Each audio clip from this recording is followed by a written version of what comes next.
All right. Hey, I'm Wayne Walker. I am the host of Hypno Lion's Roar. I have a guest here today by the name of Hawk Force. We're going to find out a little bit about that. Uh, Hawk is an individual that is on my Facebook, and he's in a group of a carnivore a Facebook group that we're both a member of, and we've had some exchanges in the past.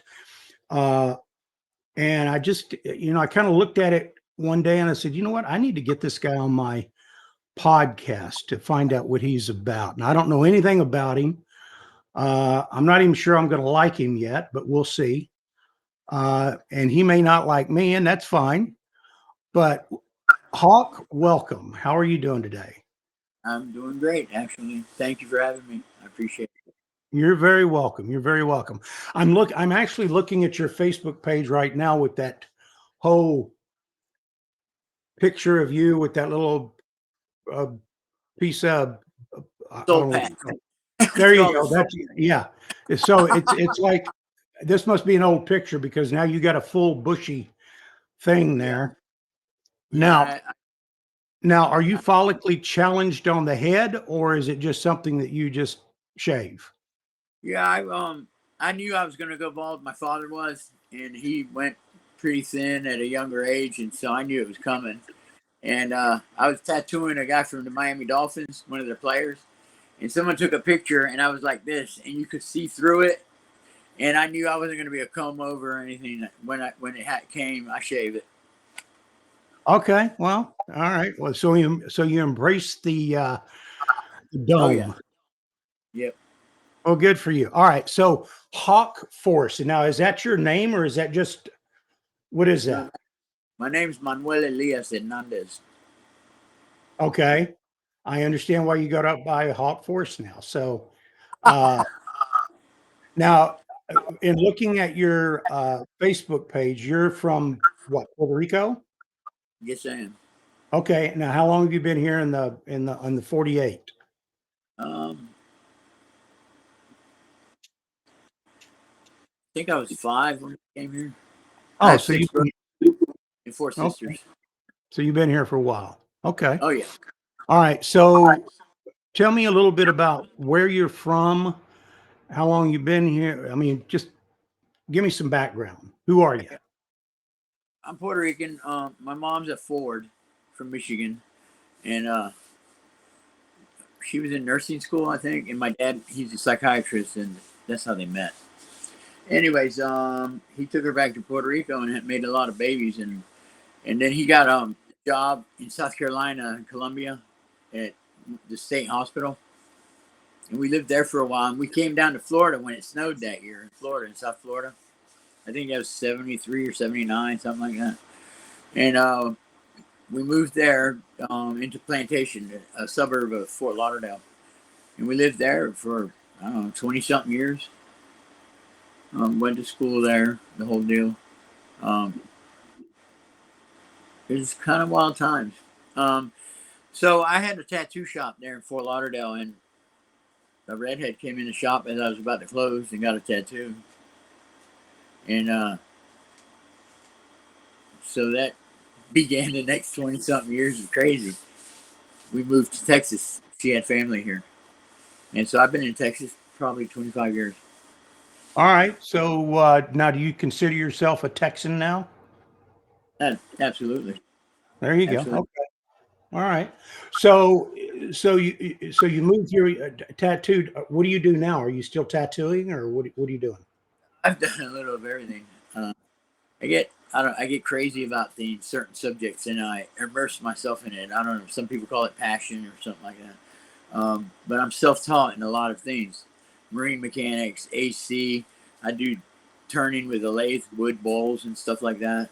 Um, and really, what happens is I get into a thing like that, and it just goes into my brain, and it's all I can think about, all I can do, and I just try and absorb as much as I can. I read books. I've always read, um, and I still like to read, but my eyes are messed up, so I'm glad for Audible.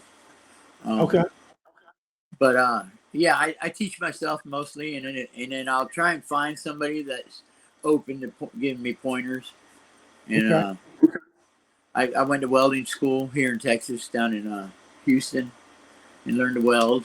So I was welding in the oil field for a few years, and I injured my back in '07. And they did a second surgery on my L4, L5, and I can't work now. Oh, geez. Oh, I'm sorry to hear that. Okay, so you don't work right now. Uh, so what are you doing? What is your passion right now? What is Um, I don't really. I mean, I kind of when I ran into Kerry Mann. I don't know if you know him from Homestead How.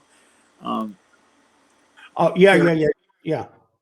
I know yeah, of he's yeah. I was watching a video of his. I had heard of carnivore from it was on Joe Rogan or something. I didn't really pay attention, and I've been diabetic for 12 years on insulin, and I take 2 shots a day. I did Ozempic, the whole thing. I had to show up to the emergency room one day. I couldn't see. I mean, I was blind, and wow. yeah, they checked my sugar, and it was like over 600.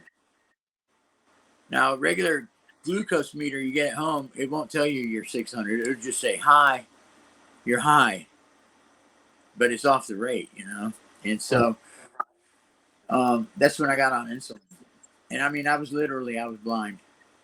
I could see things, you know, and movement, but I couldn't differentiate faces. It was that bad. Okay. So I got on insulin, and nobody ever showed me how to use it. Nothing like that. I had to go to the internet, and So they just gave you insulin, say, here, take this.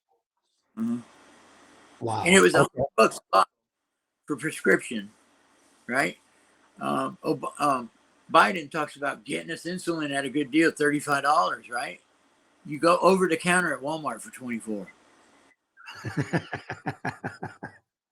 12 years. You don't need a prescription. It's Right. something that you have or you will die. You Yeah. know, you will die, and it'll be a horrible thing, you know?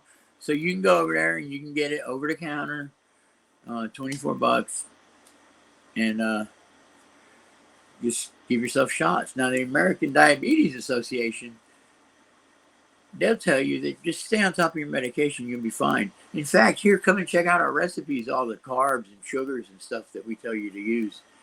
And I think it's criminal. I got on Right. carnivore in January. Of this year? Yeah, January 8th of this year. Okay. And I had a blood test done February 22nd. And it was going to be my base blood work so that I had something to compare to later. When I got it Right. back, my A1C was 5.5. Wow. No longer Okay. diabetic. I dropped 65 pounds. Good My for you. joints quit hurting. I mean, my back is what it is, but all my arthritis and stuff quit hurting. I don't get swollen legs. And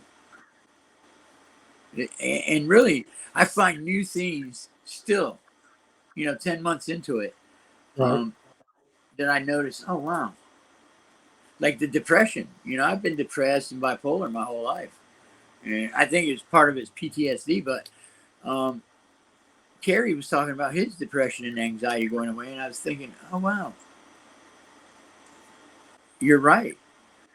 And it took me a minute to search my feelings because I get emotional over this whole carnivore thing and being able to be healthy just by what Hmm. you eat, and so I might cry when I see stuff because there's so many people suffering, but it wasn't a depression thing. It was just an emotional thing. It's like I feel my emotions so much more clearly, you know. They come through as happy as sad, the empathy, and it's amazing, really. It really is. Interesting. So I talk to people on Reddit. They have different carnivore groups, and there's still a lot of people out there that just don't believe it. They don't Well, I believe it. mean, yeah, it's an interesting thing that life in general, we have to get to a point to where whatever the subject matter is, that we have to be open to things in order to embrace them and to grow from them. Now, whether you agree with them or not, but at least if you're open, you can explore those things, you know, because perception is reality. Your perception is your reality, and my perception is my reality. And it's not to say that one is wrong and one is right. It's just that our belief system, how we look at things and how we perceive things. Now, let me ask you a real quick question. How old are you? 56. Okay, so well, you don't look 56, first off. Die. Oh, okay. All right. Well, whatever it is, it's good for you. Keep doing it. Okay. So, ground beef and die. okay. Well, there you go. So, all right. So, our conversation today, because it's going to go in some different directions. Here at home, I live in South Texas. I'm down here in the Rio Grande Valley. And my wife and I have a small farm ranch, if you will. We have cows and horses and pigs and chickens and dogs and cats and goats, and I've got animals I don't even know about. So we have a breezeway in our house, and we call it a breezeway because it's between the garage and the house. When we sit out there, there's a breeze that comes through. It's very comforting. So we call it the breezeway, and that's where we go and we sit and we talk and just watch the sunset or watch the sunrise if it's in the morning, and we just converse. And it's a very comfortable thing. So, our conversation here is I want you to imagine that we're sitting in our breezeway and you and I are just conversing. Uh, Nothing is off limits. Nothing is so important that we have to disagree on anything or that. And you may be passionate about one thing or the other, and so do I. But the bottom line is that we develop a uh, uh, a good relationship, a friendship. Do we explore that to where we're open to different things? Okay, so you're 56, a tattoo artist, was a welder. You're not working right now. Uh, tell me about tell me about yourself when you were going back when you were younger, as far back as you want to go. What? Tell me about you. I had a crazy dad. He's a psychiatrist, probably number one in the state of Florida. He was running the state mental health. He was running the Fort Lauderdale Henderson Clinic. He was running everything, and his own private practice. Um, he he was a good psychiatrist, and I guess a good provider. But he lost sight of something because he would beat the hell out of me and my older brother. I mean, beat us. I seen him Wow. take a pool cue stick, go in the bedroom with my brother, and when he came out, it was broken. I Wow. seen him with my brother with the edge of a tennis racket in public. So we'd run away and we'd go to the cops and they'd take pictures and they had their files on us. And he always brought us back. But he didn't beat on the other kids. He just beat on my older brother and I. And You know, how many siblings did you have? I had 6 brothers and 4 sisters. Wow. Now you are where do you fall in? The second boy, but the third child. Okay. All right. And is dad still around or No, he passed away. And he passed away. He was asking for me, right? He was in Florida. I hadn't seen anybody in my family for 20 years. And I had a plane ticket and I was going to go see him. But at the time, I was trying to get off the pain medication from my back. So I was on methadone. And I was very nervous about running out in South yeah. Florida. So we turned the ticket back in and got our money back for it. And you always think you got more time. So he Now, died alone. I'm sorry to hear that. Uh did he ever reach out to you at any time? Oh, yeah, we had a pretty good relationship. So You know, You You talked gotta to him let on that, the phone or man. that? Yeah, he don't think he did anything wrong. But come on, man. I mean, I'm a dad too. I'm a dad to not my genetics, but I picked up a child when he was 5 and raised him. He lives right down the road. He has 2 Mhm. children, my grandchildren. I'm his dad. Okay. Um, you don't do that to kids. You don't hit kids like that. Right. What can a Now, child do that he deserves for you to punch him in the face? right. I can't imagine what they could do. You know, I just can't. Now, And my what about mom? Is she still around? oh yeah, yeah, mom's And cool. where does she live? And are you close to her? She lives in Fort Lauderdale, the outskirts of Fort Lauderdale. It's called Sunrise. And yeah, I was down there. Well, it was like, all right, I guess we're skipping. Um, about 5 years ago, I was with Kevin, my son. I was with his mom for the redhead that came in my tattoo shop for like Right. 22 years or something. You know, I mean, I thought that was the one, you know. She acted like she was.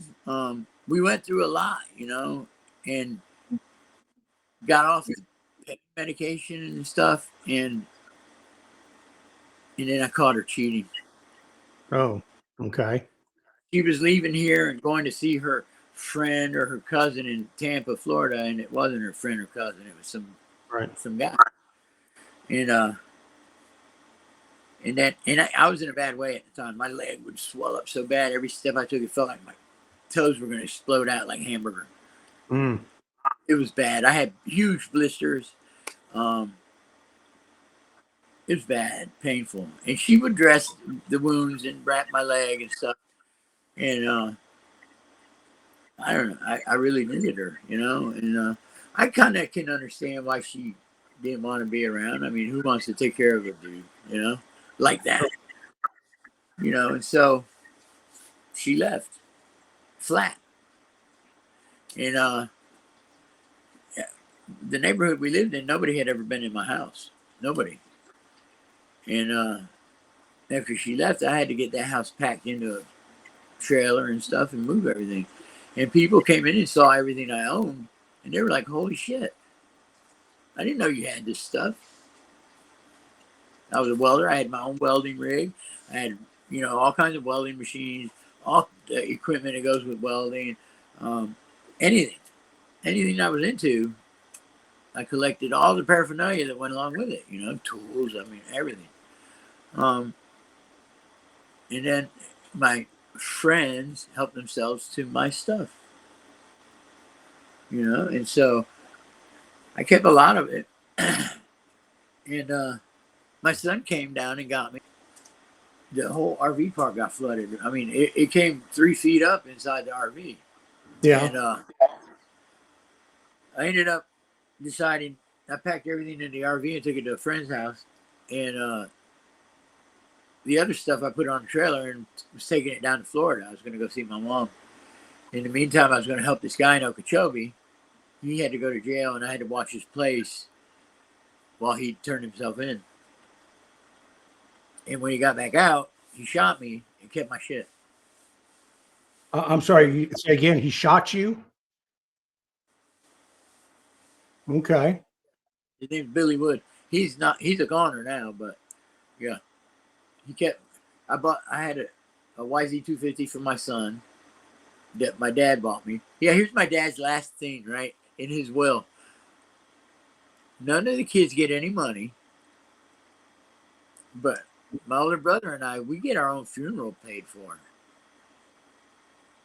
So we got to go out and pick a funeral for ourselves that Right. the estate will pay for. It's insane. His Right. last little hurrah was an insanity. It's crazy. So I couldn't do it, and so I told the lawyer, I said, "Cut me a check and send it out." And so I got $2,500 to bury myself, and which I gave to Okay. my son. Got his dirt bike from him, and it felt like, you know, life had gone full circle. Because when I was Right. 16, they shipped me off to Michigan because they couldn't handle me, and and they bought me a dirt bike in Michigan, a YZ250. But that was, I don't know, forever, years ago. And I looked at it like he bought me another one after he passed.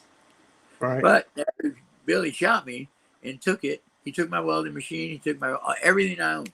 Everything I owned. I have absolutely nothing. This room here is just a 1 bedroom. That's it. I'm moving in a day or so, and that's it. That's all I own. Okay.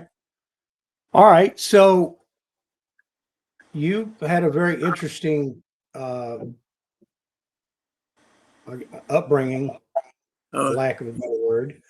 What uh, when you were younger, did you what were your dreams and aspirations? Where did you see yourself going or oh, being, or what uh, was it? I was going to play guitar. All right. When I was in 5th grade, I failed 5th grade. Had to go to summer school. I was the first one of the kids to go to summer school.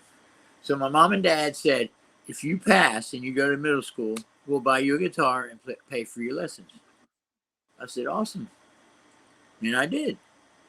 So when it comes time, they said, well, let's see how you do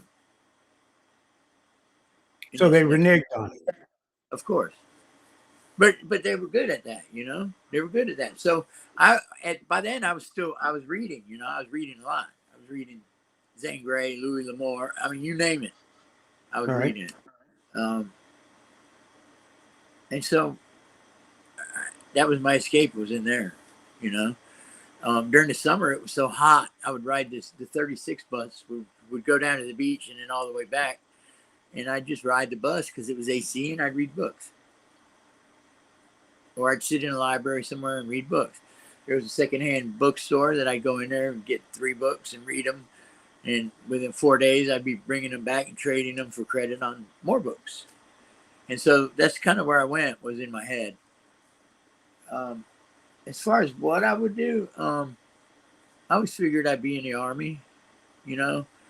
I was on the streets and of Fort Lauderdale in 17, and I was tired of sleeping outside. And so I went in the Army. Now, I didn't have a diploma or anything, and they said, well, you got to have a diploma. And so I went to the high school and got the GED class, you know, and the first thing they do is give you the pretest to see what you got to study. I took the Right. pretest, and the guy said, oh, just go down there and take the test. I said, okay. I went down there, took the test, and I had a GED. But yeah, I think Now, that was when you were in 10th, the Army, what was your MOS in the Army? 11 Hotel, heavy anti-armor. I was in the Big Red One, 1st Infantry Division. Okay. And so it was all mechanized. And we had the M901 ITV, improved tow vehicle. It Okay. shoot 2 wire guided. Okay. And where'd you do your basic at? Fort Benning, Georgia. Oh, that's where. Yeah. Okay. That's where I was stationed. Fort Benning's cool. Yeah, I liked it. My wife and I, we did a road trip earlier this year, and we were gone for 6 weeks, and we were passing close to Fort Benning, which is now Fort something. I can't remember what it's called now, but I took her by there. I took her by there and showed her the old barracks. The old barracks that I stayed in were long gone. They had new Harmony barracks. Church. You were in Harmony Church, right? The What's Harmony that? Church. You were in the World War II barracks, the Harmony Church barracks. Yeah, I was on Kelly Hill. Yeah, What they I was called in the Sand. Kelly. Call it Sand Hill, but they call it Sand Yeah, Hill. Sand Hill. Yeah, Yeah. yeah, yeah. So, but When I yeah, was there, it was. when Go I was ahead. there, when I was there, it was the best time of my life. And When I what'd you got like about something different every day. Every day we did something different. But you got to understand, I was in my prime it? when I Right. went. I didn't have to shave my head, you know, none of that. I was ready. I was ready. I was a rock climber. I did all kinds of crazy stuff, you know. So I was in shape compared to most of everybody else in the unit, you know. Right. So I loved it. When I went to a regular unit in Kansas, I was like, oh, this sucks. I want to go back to basic. Well, well, For real. you left Fort Benning. You got out of basic training and went through AIT. Did you go? Was AIT there at Benning as well? Yes. Okay, and then from Benning you went where? To the 5th and the 16th in the 1st Infantry Division, mechanized. Fort Riley, Kansas. Okay, all right. And how long were you in? It's still quibbled over. Say But again. it's quibbled over still. But my DD 214 says honorably discharged and stuff. It's Okay, it was a sectioned out. It was gotcha. it was BS. I didn't know then. I know now, and Right, it wouldn't have been so easy. It was wrong. It was gotcha. wrong. Okay, all right. I had So, I got married the first time when I was there. right. It's another redhead that I saw in a store and took home, and we got married, and she cheated on me too, Yeah. and then a baby died inside of her, and so I don't have any babies of my own. So the world got robbed of my genetics. Okay. So it sounds like so it sounds like you, even from a younger age, going back, that you were searching for something.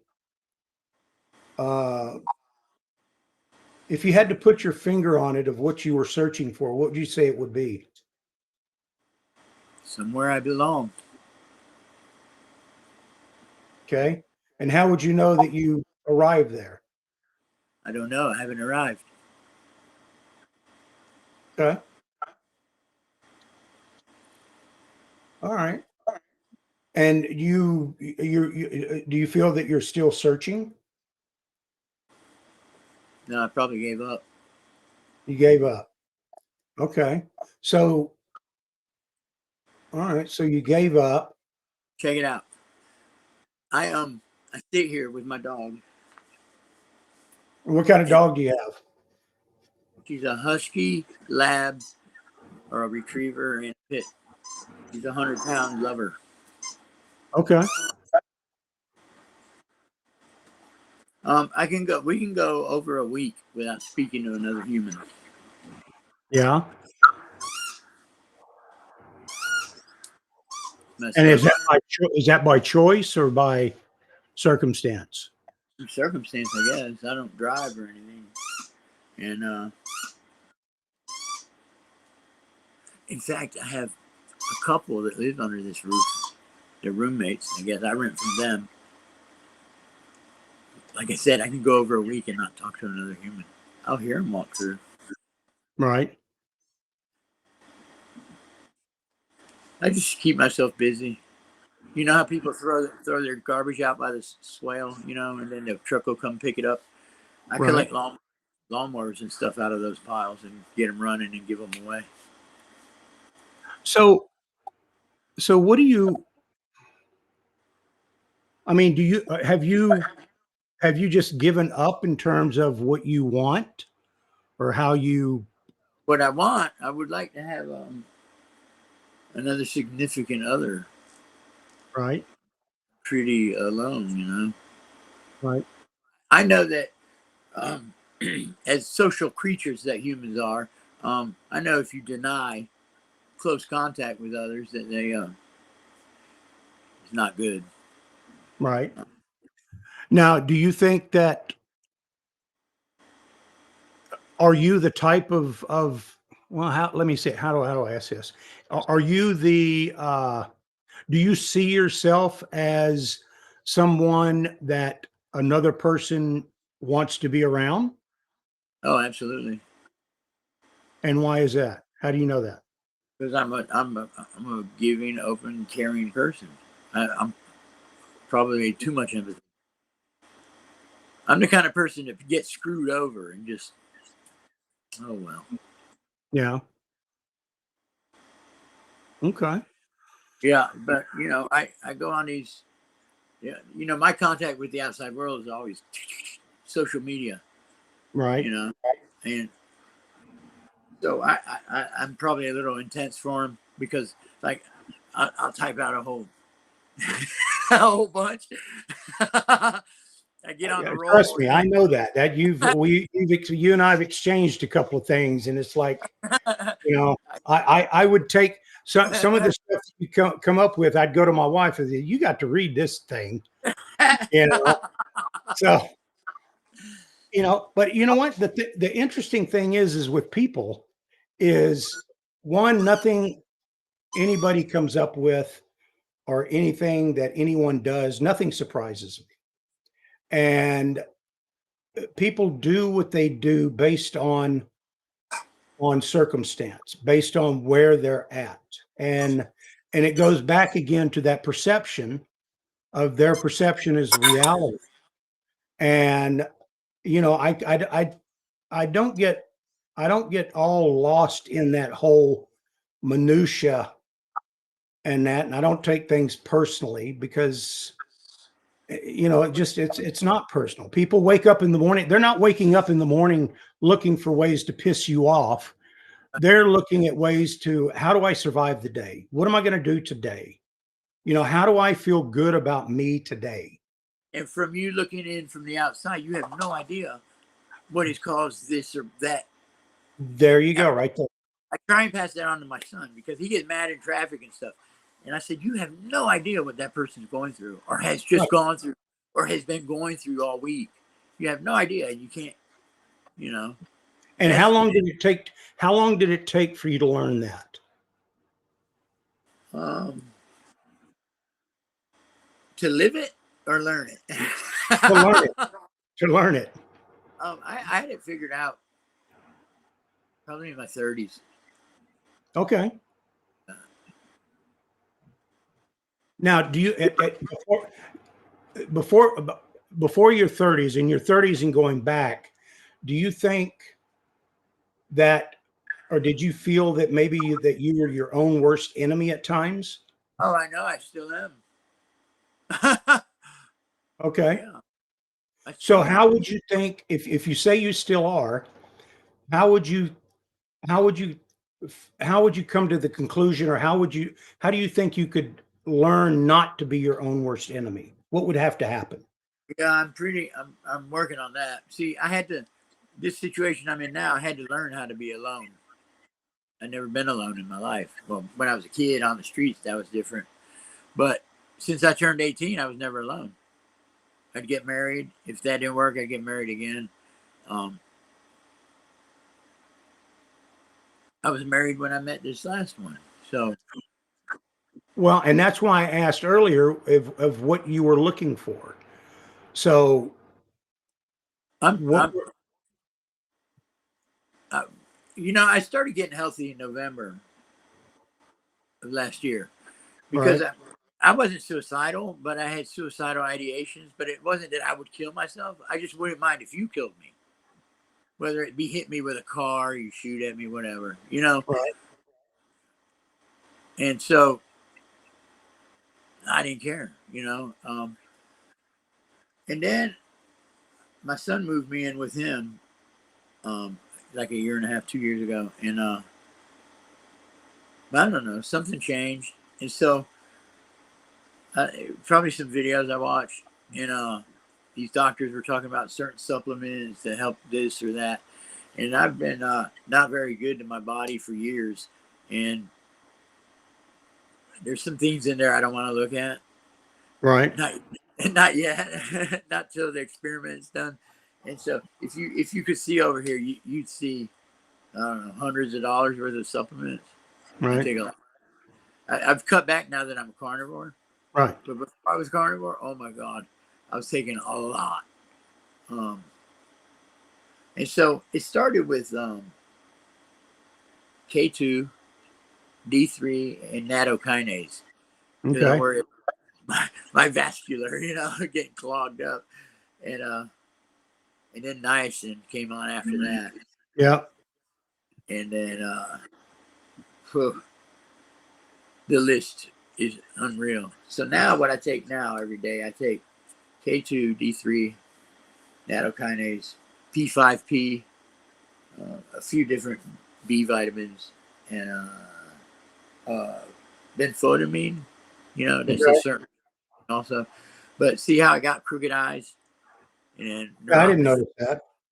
Yeah, see how one will wander one way or the other. See how it is there? Yeah, I was being facetious. Yeah, I noticed that. Yeah, and so they can both look out. But if I drive and it's doing this left eye thing and a car is going to pass me, I'll swerve thinking he's going to hit me. Gotcha. Okay. That's why I don't drive. That's probably a good thing. And that's a B vitamin deficiency, but it's brought on by diabetes. But Gotcha. I didn't know what it was, and I was researching. That's pretty much what I do all day. I research different topics, and like this book is full of all kinds of stuff from vitamins and nootropics, and now you're in it with your hypnosis thing. But that's what I do. I just research stuff. Okay. All right. So let's delve into the how you found carnivore. What you've been carnivore for about a year? A year? Like almost 10 months. It's Okay. So 280. how did you find it? Why did you come to the conclusion that this is a good thing, and how has it been for you? So explain that. It's been awesome. Here's the deal. My son's really into Joe Rogan, and he thinks Joe Rogan's like one of us, but he's not. He's one of them. I mean, the dude's Okay. filthy rich. He can have anything he wants, and has everything he wants. So, and not that it's the enemy or nothing, but he's on a different level than us. So his thought Okay. pattern is different than us too. You know, but Joe Rogan's cool. I understand him. He put in the time, and there was something on there about carnivore, and on his podcast. I didn't sit through Joe Rogan podcast. There were 3 hours. I'm not going to listen to that, but I had heard something of it and put it in the back of my mind. And so I'm flipping through trying to find something to watch, and there's Kerry Mann's Homestead Now. And he was talking about the 4 levels or the 5 levels of carnivore. And so I said, what is this? And so I put it on. And he goes through it. But he showed his before and after picture. He was only 8 months in. Right. And it was down 100 pounds. I was like, whoa. No more depression. His anxiety was gone. Energy was through the roof. Okay. You got it, Kerry. I'm going to do it. And he's why I did it. And I will owe him for the rest of my life. So I got him. When you started carnivore, were you strict carnivore? Yeah, I've never been nothing else. Well, Like, I mean, when I first started, meat and proteins and good fats, and that's it? just eat meat and fat. Okay. When I first started, I had heard about cheat days and stuff. And so my son was still living here with me. And he'd talk about this food or that food. And I said, maybe on a cheat day. So when I went into this, I figured, have a cheat day here and there. How bad could it be? And I've never had one. And really, honestly, so figure I've been 283 or 284 days as a carnivore. That means I've eaten ground beef at least that many times. Okay. But really more, because really, like, I'll eat ground beef 2 or 3 times a day. I used to get the cheapest ground beef that I could find, not in the tubes, but depends on the supermarket. There's an app you can get on your phone that'll look around and scrub for sales and stuff. Oh, really? Okay. And what app is that? Flip, FLIPP, I think. Yeah, and it'll look for ground beef, or it'll look for ribeyes or whatever around your area, and it'll hit you up with a notification and let you know when sales are on and stuff. Yeah, it's pretty cool. It'll look at places like Home Depot or the dollar store. You know, you can tell it what stores you want to know about. It's Right. pretty. It is a very good app. F But L FLIPP yeah, .com. no, it's just an app. I just when you go in the app store, just type in Flip. Okay. So it's both Apple and Android. Yep. Okay, I'll have to make a notation. I'll put that in the show notes. Okay. So I Oh, used to there's a market basket right down the street from here, and I pretty much get everything there. Um, you know, I get Kerrygold butter, but that I get at Walmart because it's less than $4 for the big slabs.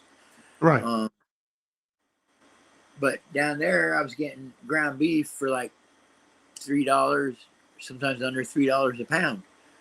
And you know, I go through 57 pounds a month with ground beef, and Right. I don't know, these places ain't ready for me to go shopping in. Okay. Because I go in now, what they say is true. You only have to hit the outer Right. part of the, you know, Right. and really you only have to hit just one side of it at Walmart. You know, you Okay. meat and then go over to the creamer and the butter and then out. You know, and the closest I get inside is just to get water. You know, the bottled water. Right. And Right. water's something I didn't have to train for. I showed up and got a CAT scan done once for my back, and the Right. guy saw something in the thing, and he thought maybe I had taken some Lorcets or something, you know, Vicodin, and that's what he saw in my guts, and he said, "You're gonna have to go get scanned again." It was a kidney stone, 9 millimeter by 6 millimeter, stuck in my ureter in the middle. So that was Wow. my first stone. He says, "I don't understand how you're just standing here like nothing." He said, "You should be crawling across the floor to get to me." Right. And I have had those since. But that one, I don't know. But then I was on a lot of Dilaudid. So Interesting. Okay. they did a lithotripsy, blasted that thing out of me. That was brutal. You know, you got to urinate in the screen to Right. see the glass and stuff. Man, Oh, it I've was been bad. there, done that. That's not pleasant. It was bad. So Yep. that was my first one. And the next one put me in the emergency room. It almost came all the way out. It got stuck almost in the air. That close to it. It could see the light and it got stuck. So for a week, I'm trying to, urinate past it. It burned like acid. It just yeah. hurt. And finally, I said, I couldn't take it anymore. We got to go to the emergency room. So I go. And this doctor's working on it with hemos and stuff. Every time you hear them go, clack. And I'm like, oh, God. Oh, man, this is not going to be good. They're putting shots of lidocaine or whatever in the thing. And I'm like, oh, this is brutal. This is not good. You know, after an hour and something, hour and a half, he gave up. He said, I can't do it. He says, I got a specialist coming in, a urologist. So, urologist gets there. And my wife's standing here looking over that blue barrier thing, and the looks Right. on her face, oh my God, what am I going to take home? You know, what's going to be left? And all you hear is he was clacking, and I'm like, oh God. Because I could see the thing, for the week before when I'm at the house, I could look in there and see. It looked like a ball of sand, you know. Right. And, the guy, he says, I can't get it. He says, I'm going to have to put a shot in the head. I'm going to have to cut your opening. Oh. Yeah. And so, I said, well, do it. Why? Because he did. He gave it a shot. It burned like if he was pumping acid into it. And then in a second, he goes, here it is. I said, 2.5 hours I'm sitting here. So now I have to sit to pee. Because it doesn't come out as a stream. It comes out as a fan.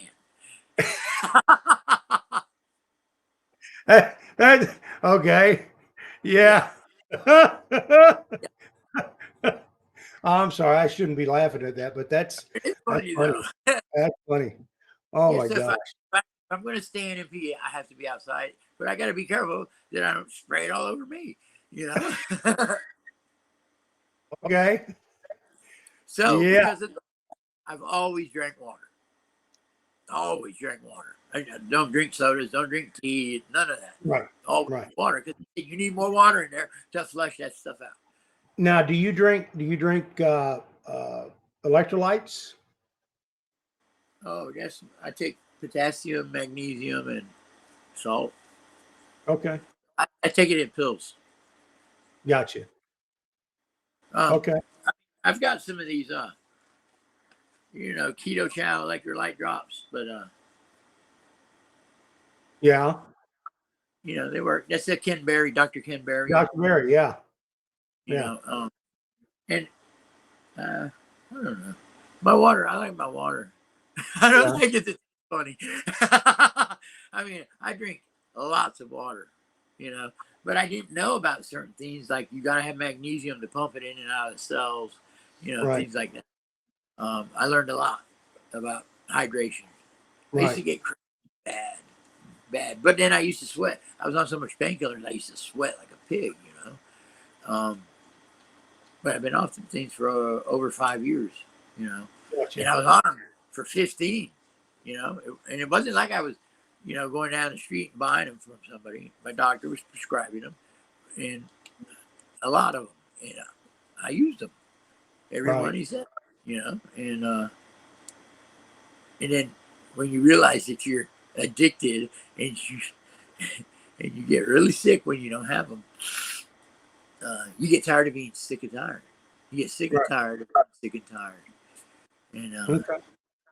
you just make a decision, either keep Right. going this way, which leads to nothing. I mean, I guarantee you, I'm diabetic and stuff because of being on methadone and Dilaudid and not doing anything. You know. Right. Well, one year I realized I was in the shower and I couldn't reach myself, and I was over 300 pounds. I was like, oh, whoa, and that was the steady methadone shutting down the metabolism. You know. Right. But I lost the weight right away with chicken breast and rice, Right. uh, which is crazy. So You know, you started out, what was your weight when you started out on carnivore? I was 265. And you're down to what now? I'm 200, right? Even smack 200. I want to go Okay. under. I need to go under 200, but it's like, well, I realize that inflammation is weight. When you get inflamed, you're holding weight, and I can Right. carry 20 pounds of inflammation, easy. Or something. And how tall are you? I'm 5'11". Okay.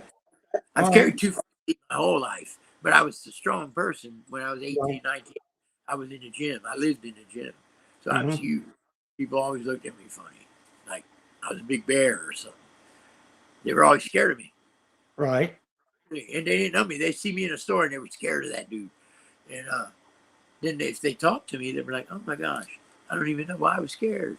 You Right. know, I'm like the nicest guy, And I started to realize that because I noticed people just look at me funny, and I was like, and that's what it was. They were intimidated, I guess, because I Well, was it goes always, back, to that perception, a person's perception, yeah, and sometimes the perception that people have of us is we create that perception, not necessarily on purpose, but just right. because of our experiences and how we this and that, That, because we're not people are not real reflective upon themselves. They're reflective upon other people. see, Somebody that they could change something about themselves and you'll know immediately. absolutely. You recognize it. But when it comes to us, your own self, we tend not to be very reflective upon our own self.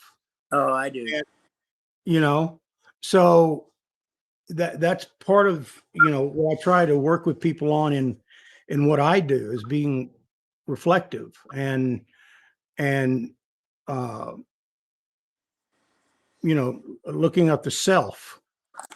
When you wake up in the morning and you go to the restroom and you go to the bathroom, you look in the mirror in the morning, that person that's looking back at you, Pop. that's the reality. That's where you need to focus on, is That's on my that dad. person. What's that? That's my dad staring back at me. Okay.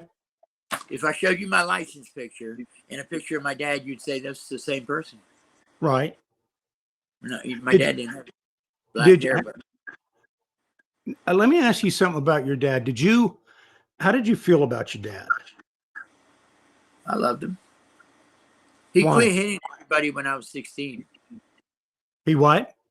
He quit hitting everybody when I was 16. The cops warned him over and over. One of these days, these boys are going to get big.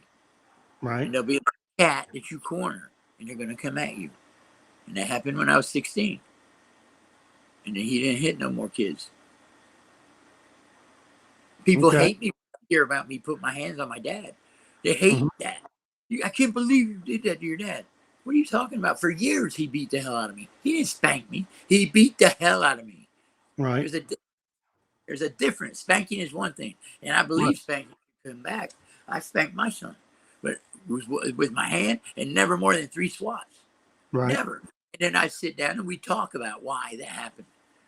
So you had They you had say an abused person will abuse, right? They always uh said that. I'd be damned if that was going to happen with me. okay. I'd change. So I broke. you made a conscious effort of not allowing that Absolutely. to go forward in your life. I was going to prove them wrong. Right. Okay. But no, I loved my dad. Um, he's a funny guy. I just don't see how somebody that intelligent, trained as a doctor and then as a psychiatrist, I just don't understand how he could justify, you know. Right. My older brother has this thing from my mom. He despises her, right? And I never understood why. It was dad that hit you. It was dad that beat you. And he'd become friends with my dad. I was like, what? And then I'm mowing her lawn a couple of years ago. I went down there. I got shot, and then I convalesced at her house. She's a nurse, retired. Um, and I was mowing her lawn one day, and pow! I said, "Wow, a bear, a mom bear. If you mess with that baby bear, will freak out." To Right. right, and almost any other animal will freak out over their baby, and mom didn't. Now, how was your mom and dad's relationship? My mom was, religious and do what your husband says type. You know, she um, she was a registered nurse that never had to work. She ran my dad's office work and stuff, from the home, and then she raised 11 kids. She's plenty busy. So Yeah. then, after I think I was just getting out of the army, and my mom came to get me at the airport. I would have sworn it was my sister because she had a perm, her nails were done, she's wearing makeup. That wasn't my mom. My mom had what we call a moño. It's Spanish for a bun. She put her hair Oh, up in all right. a moño, and she's always had that as long as I remember. But when she came to get me, she had her hair done permed. It looked great, but it was a different person. She Mhm. started going to college, taking arts courses and stuff, and she would have cookouts at the house. We had a pool. Well, they had a pool. I didn't live there. And she'd bring these kids from the school, from college home to have cookouts and swimming parties and stuff. And my dad he wasn't with that. Here's a 40-something-year-old woman bringing, 18, 19, 20-year-old people from her class. Right. Um, he didn't like that. And so that became the War of the Roses for them. And he had, I mean, he was making money. He had money. And she wanted her part, and he didn't want to give a dime. And so he left. He went back to Puerto Rico. And when he came back here for the judge said, "Where's all the money? The IRAs and all that." He says, "I wined women and gambled it, and I don't have any receipts." And that was that. Okay. That was that. So what are you thinking right now? You're reflecting on something. What is it? I was just thinking about that because then my mom had to give up that house. We had a 7 or 8 bedroom house, one story. It was in Right. Plantation. I mean, it was a it was a cool house. It was a cool neighborhood, and it was in a perfect location. We had a library right up the street and a community center right in our backyard. It was pretty cool. So And we, how old were you when your mom and dad went through this? I was in my 20s. Okay. I was married a second time. And how did you when that was going through when you and your parents were or your parents were going through that, how did how did you feel about your dad for what he was doing to your mom? I felt like this because I had borrowed $200 to pay an electric bill for my mom, and so Uh-huh. she comes up and sees me and my wife and said, "Can I have that money? I really need it." Jenny's my youngest sister is eating green beans out of the can, and so we gave her a check, and um, I went over to the house and saw how things were going, and she was telling me about dad. Like my mom had never cussed. I never had Mhm. heard my mom cuss ever. And she called him an asshole. And I was Mhm. like, I mean, wow. I mean, that was startling.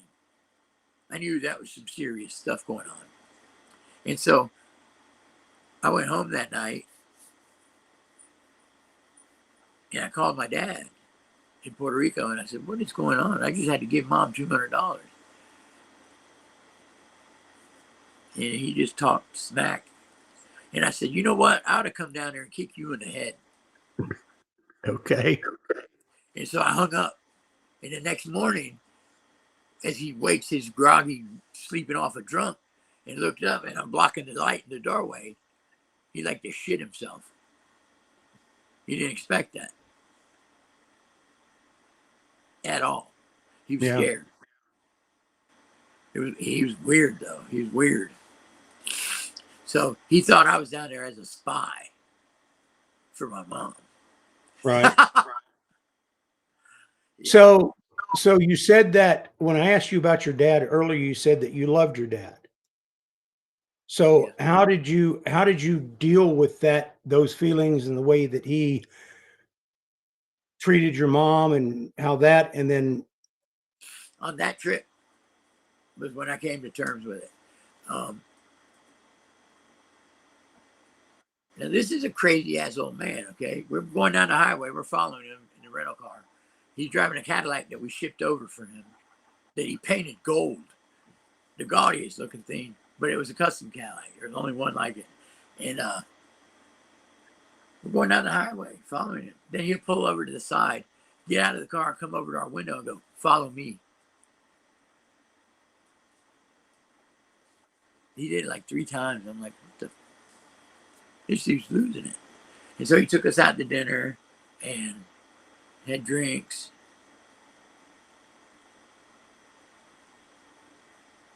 And we're having pizza somewhere. And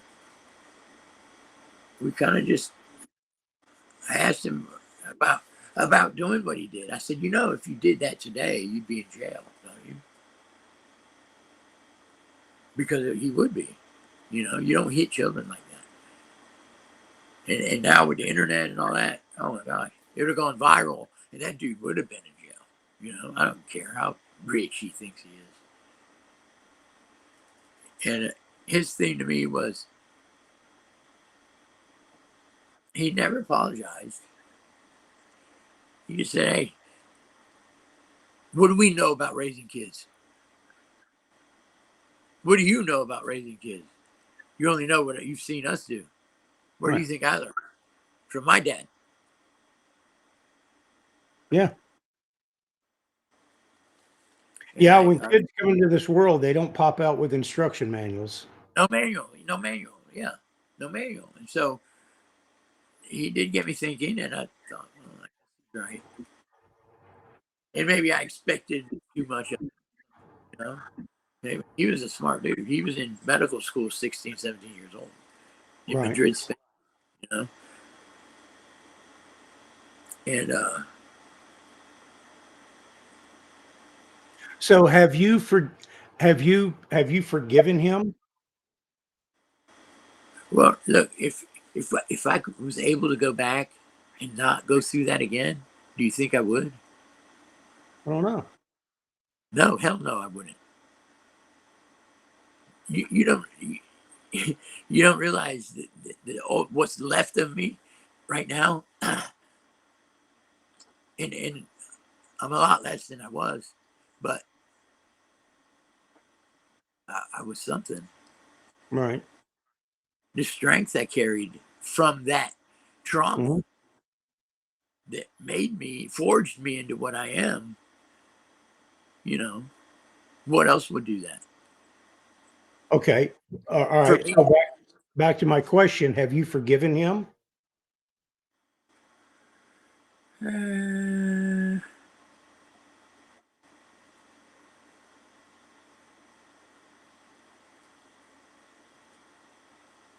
I don't know. Okay. I, I really don't know what that means, honestly, Okay. because he's gone. Right. I can't forgive him. Well, okay. I can forgive the error, but would that really be forgiving him? You know what I'm saying? Well, you know what? Here's the thing about forgiveness, and it doesn't, and it really has nothing to do with the other individual. It's what we do with ourselves. I heard that years ago when I used to go to church, when I used to believe. So, Right. But what I'm saying is that it has nothing to do with church. It has to do everything that what we're. but Go they ahead. that explained to me that you forgive not for the person, but for yourself, so you don't have to carry that around anymore. So Right. that doesn't have to be a weight on your back. You want to talk about lifting a weight and feeling peace? I never felt peace like I did when I quit believing in a God that never interacted with me. In Hmm. 50 something, me crying, praying, praising, there's never once that I saw a sign, a symbol, anything, Hmm. not one. And so I quit and I became an atheist, which I'm not. I'm just a non believer. I'm a, Yeah.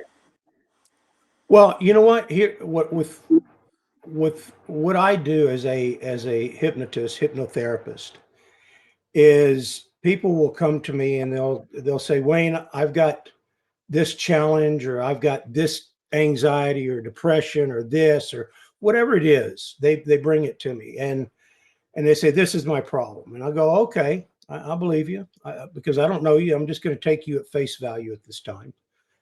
But a lot of times what happens is that once we get into a couple of sessions, what they bring to me is not really what the issues are, but they're the symptoms. right. And what the actual issue is hidden over under a bunch of leaves and debris that will make itself known. And and sometimes it comes out to that forgiveness. Sometimes it comes out to that self-love. Sometimes it comes out to how they feel about themselves and being able to accept that and move forward.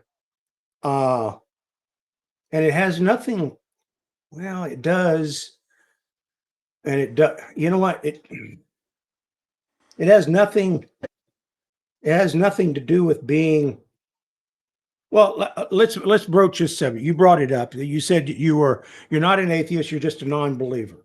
Okay. And So it's the words. It's a non resistant non believer. right. Right. I'm not So, resistant to the idea, right, but you got to give me something. right. So if there's a bunch of different ways that I'm thinking of this right now. So when you're alone and you're lost in thought, when you're reflecting, when you're in that daydream state about whatever it is that you're thinking about, where did where does your mind take you? What deep part of that ocean, if you will, where does that take you? I'll be honest. Stories playing in the background all the time. Here's what brought me hope. That's right. That's right. That's right. What brought me to the supplements. All right. There's this guy. He's a narrator on YouTube, Hmm. and he's South African, and there are these short stories on Reddit. They're called HFY, Humanity Fuck, right? And they're short. They're 10 minutes, 12 minutes. That's it. 15 minutes, and it's about the future, about when we've gone to the stars, and how all these other races look at humanity. But it gave me hope for the future, and I wanted to be here to see maybe the beginning of it. That's what it was. And so that's when I started taking supplements and worrying about my health and go to the doctor. Okay. And so when I'm sitting around, usually that dude's talking in the background, like all the time. Like when I go to sleep, he's talking, and when I wake up, he's still talking. So you can imagine the dreams I have. Right. But where do I go? Nowhere real. Really? Yeah, no, I've so many stories in my head. My imagination is, I've always been a dreamer, you Okay. know. Um, but I'm very much realist now. But I do allow myself to let go. Right, baby? Yeah. So I was living in this RV where my son had brought me here. And this young couple were in the RV next to me. And the wife got arrested. And the guy needed to go see her at the jail. So I took him over there. And then he got arrested inside the jail. And I'm in the car just nodding off. And finally, after so many hours, I just left. I figured he might have got arrested. Their two kids were with the grandmother. So the grandmother comes over, empties out their trailer, and leaves this puppy there. Just leaves her. Her name was Puddles, right? But the little girl who called her that, she had a speech impediment. It sounded like she was saying Butters. And to me, Butters is a character on South Park. I know I'm 56, but I still watch cartoons. And so I named her Butters. I thought that was her name, Butters. So that's her name, Butters. Now she's gold colored like a lab, a retriever. Right. But she's got pointed ears like a husky and these gold eyes and her split forehead, kind of pit bull face. She really turned out beautiful. And she's smart. But I had other dogs, I had cats, dogs. When Dawn left me, I had two cats I had rescued. And we had 6 chihuahuas. We had one freeze-dried chihuahua. It passed, and it just passed. No idea why. It was young, and it was the one I carried everywhere. And so we couldn't see him burying in the ground, rotting. And she got on the internet and found these guys in Romance, Arkansas, and they were shooting a pilot for Discovery Channel. Hmm. It was called American Stuffers. And this guy was an artist. He was a taxidermist, but he was an artist. And he said, we'll do it for you. And so she kept that dog. He's perfect. Just like when he was alive, just curled up there sitting up looking at her. That guy, there was an old lady that brought a box in a bag. She had a chocolate lab. And she took it to another taxidermist. That's what she came back with. He couldn't do it. And she gave it to this guy. The bones in a box and the hide in the bag. And she picked up that dog when we were there. Oh my gosh. He put that dog back together. It looked just like the dog. The lady just freaked out, never thought she'd see her dog again. That's how good he was. He had these little Bambis and stuff. I mean, all kinds of animals. And he freeze dried. I learned a lot about freeze drying. You put it in a vacuum and freeze it. And then the moisture in it, before it turns to ice, it turns to vapor. And there's a chamber on the side that it collects the snow. And your animal just dries slowly over a few days. Certain things are no good. The eyes go away. Now, there's no catalog to order eyes for dogs, but there are bear eyes. And so they use bear eyes for dogs. And then he airbrushes them. Mm-hmm. He poses them and does the whole thing. And as it's drying, it's plexiglass front so he can see it freezing. And if an ear, bends over, he can stop, straighten it back up, prop it, and then continue. It was an amazing setup. It was really cool. And then meanwhile, in the back of the shop, they're doing all the regular type of taxidermy. Like if you shoot a deer, you go and get it mounted. It's just a hide. That's the only part of your deer you use. It's a hide on a fiberglass mold. And so they got to take that hide and strip all the inside stuff off it, run it through these machines and thin it out. It's kind of cool. Okay. All right. So we've been conversing for about an hour and 22 minutes so far. So my question for you would be is, what do you feel or what do you think that you would have to reflect on or let go that would release you to go forward and accomplish or be more than what you are right now? But I am a world.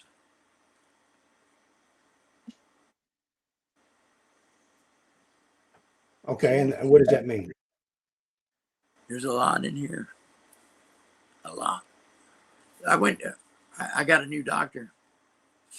And so I'm sitting down with him and he's going over supplement stacks and all that. This is my main one. This started the whole thing. Methylene blue. Ever hear of it? Okay, yeah. Okay, so I read about what it said and what it does. And I was worried about cognition, I've done some things to my body. And I figured I'd start with that. I researched where to get it and stuff, and I found a really good one on Amazon. And I get 6 grams, comes in a bottle like this. You just add water. And then you can put the eyedropper thing on it, or you can put a spray thing on it. And so you put 100 ml of water in there, and it makes a 1% tincture. So, I put 50 mLs of water and make a 2%. And, their advices about the dosing. I wanted, I'm a extreme type of person. And so I wanted to push the limit and see where I can go with it. Where, how much I would have to take to not feel good or whatever. I never found it. But I had the darkest blue pee. My urine was a dark blue, way bluer than your shirt. And I can't ever tell if it's doing anything for me. But my son came over to take me to the store. He said, "Slow down, Dad. Slow down." Because I guess it amped me up pretty good. And so I still take it. but not as much. Not as much.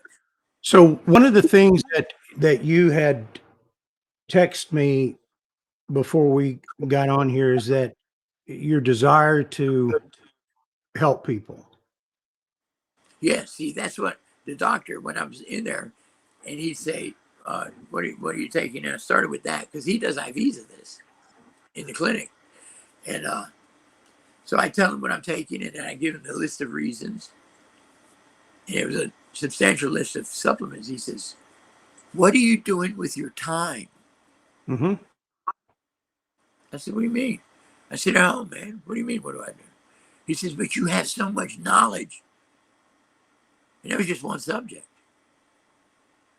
And it took me a day or two to kind of digest it, Mm-hmm. That I guess I understood what he was saying was, you know, you can help people, you can explain things or something, I don't know, And but what conclusion did you come to? What that how he should have said, hey, you can do this.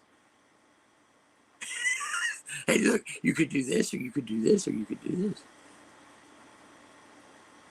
You know, okay. no, he's cool though. I like him. Okay. All right. So would you like to add anything before we sign off here? Yeah, no, as far as the helping people, that's why I do a lot of commenting and stuff on Reddit in the carnivore, and they don't they don't like me in the keto and me are no good, so they don't like me in keto. And the supplements, the supplement group, I was I was like burned at the stake like the first night. I think they didn't like me there, but carnivore I get along with people because I just tell them the facts. The thing that people talk about is it being a fad diet. I said, how long? 300,000 years isn't enough for it to not be a fad. This isn't new. And then they talk about us being omnivores. Omnivores. We're omnivores. Really? How come in the history of all humankind, our brains were getting bigger up until about 12,000 years ago? What was happening then? What happened at 12,000 years till now? They're steadily getting smaller. Agriculture. Agriculture. Now, while agriculture did give us things like towns, villages, cities, states, technology that came, safety in numbers, it came at a cost. It came at a cost, and we're seeing the pinnacle of it now. You know, diabetes. I mean, look at my eyes, man. That kills me. Diabetes, the obesity. I mean, everything. Everything that we're dealing with is a metabolic, disease. Everything.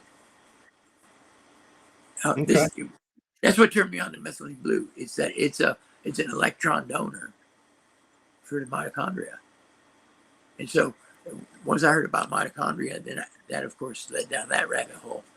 And there's a book that you might like to check out.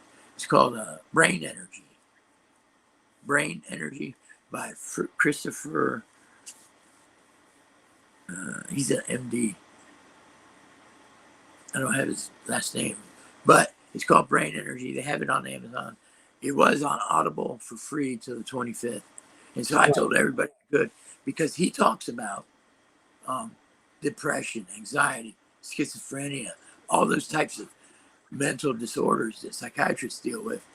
And they try and deal with each one as an individual thing when he's saying it's a single thing under one blanket, and the ketogenic way of eating is the way to go with that. Which I mean, I can attest to it. You probably have seen it, and anybody I talk to that's carnivore, they had depression, it's gone. And there's a lot of people like on that Reddit that talk about depression, and people that aren't even in a carnivore group. Like there's a testosterone group and a gym group, and I'll talk in those too. And when I hear depression, I try to tell them, you got to go carnivore. And I call myself an obligate carnivore. That's the name of my channel, Obligate Carnivore. And I consider myself that. You know, Yeah. if I eat different than this, you know, each animal eats what it eats. And that's it. They don't go to gyms. They don't, you know, watch what they eat. None of that. They eat a species specific food and they live healthy lives. And that's what we need to get back to. Okay. And that's carnivore. That's carnivore. All right. So how would a person, if they wanted to reach out to you or communicate with you, how would they do that? Or they can email me at hawk.force1@icloud.com. Okay. Or I have a YouTube channel. It's Hawk Force at obligate.carnivore. Give it one more time. Hawk Force at obligate carnivore. Okay. I'll put that in the show notes. And It's just a bunch of shorts, you know, because you got to get a number of subscribers and stuff before they'll let you put. right, right. But people can go there and find you and Yeah, that. So, all right, bud. You know what? It has been an absolute pleasure to talk with you and to get to know you. I now consider you a friend, and I absolutely. appreciate your time and your story. There's much more to you than meets the eye. That's for sure. Uh, I think you can say that about everybody, really. Absolutely. Absolutely. Everybody's got a story. So, all right. All right, folks, get in touch with him. If you have any questions, reach out to me if you have any questions. Other than that, we'll talk to you later. God bless and have a good day. Bye. There.